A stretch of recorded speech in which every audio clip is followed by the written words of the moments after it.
Hey, what is going on, everyone? As always, it is wonderful to see you again. Today, I have another grammar lesson for you.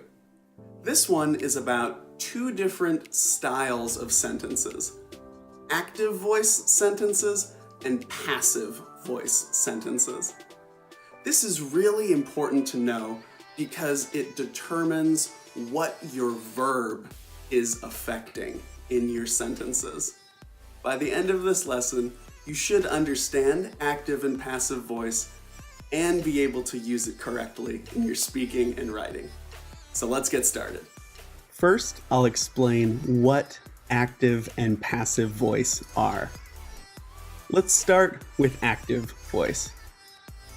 These are just your regular, normal sentences where the subject of the sentence gives, does, or performs the action. Let's look at these examples. Tom drove the car. Tom is the subject, and Tom is doing the action of driving. Matt ate the pizza.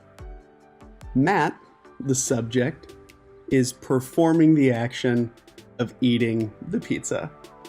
Jordan solved the problem. Same thing.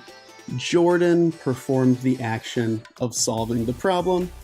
And then last one, Sam will do the action of winning the game. Passive voice is the opposite. In passive sentences, the subject is receiving the action or having the action done to it. To make a sentence passive, you should use a be verb and then the past participle of your main verb. So let's look at the example at the bottom. Tom drove the car. To make this passive, you would switch the subject and object because the car is the thing that the action is done to. The car was driven by Tom. Car is the subject, but the action is being done to car, which makes it a passive voice sentence. Okay, now I'll show you a really common mistake that I hear a lot of students make with this. Very often, I'll hear students make an active sentence when they should make a passive sentence. So let's imagine that I'm talking with someone about a movie that they watched. They would say, "I scared the movie." You actually want to make that a passive sentence because the movie scared you. So you could say, "I was scared by the movie," or "the movie scared me." However, it was a good movie. I surprised by the ending. You didn't give the surprise, you received the surprise, you felt the surprise. So to make it passive, you could say, "I was surprised by the ending," or you can switch ending and I and make the active sentence, "The ending surprised me." Because ending, that is the thing that gave you the surprise. Okay, let's do a little bit of practice. For each active sentence, change it to make it passive.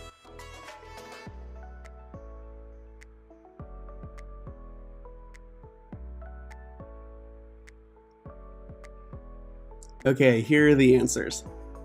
Number 2, the pizza was eaten by Matt. Number 3, the problem is solved by Jordan. And number 4, the game will be won by Sam.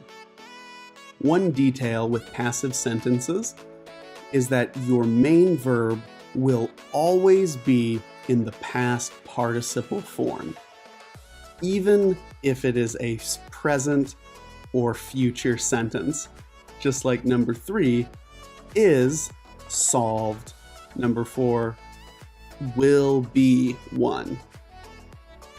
So change the be verb to past, present, or future, but always keep the main verb in the past participle form.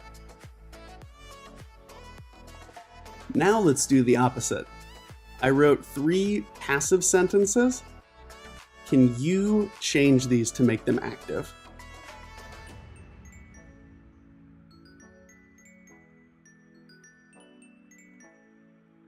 Okay, the answers are: Bob owns the car, the movie surprised me, I will sell the sofa.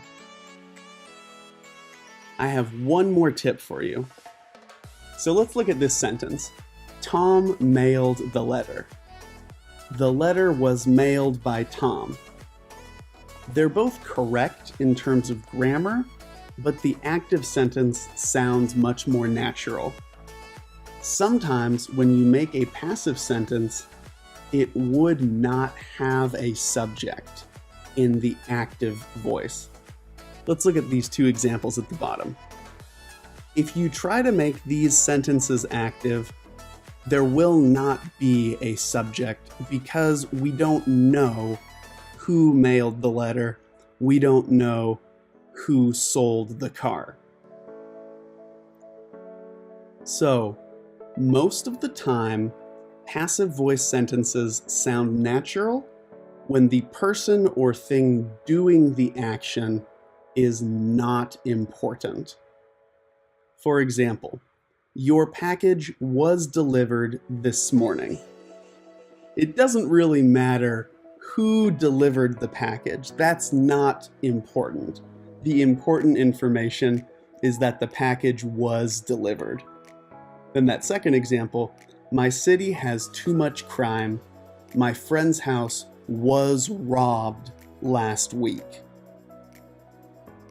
It's not super important who robbed the house. The important thing is that the house was robbed. That's the most important piece of information in this sentence. This is a pretty difficult topic to understand, but hopefully that makes sense. Alright guys, thank you so much for watching. I hope this helps. I hope you understand everything. If you have any questions, you can always drop them in the comments. Keep studying hard, stay motivated, and I look forward to seeing you in the next video. Later.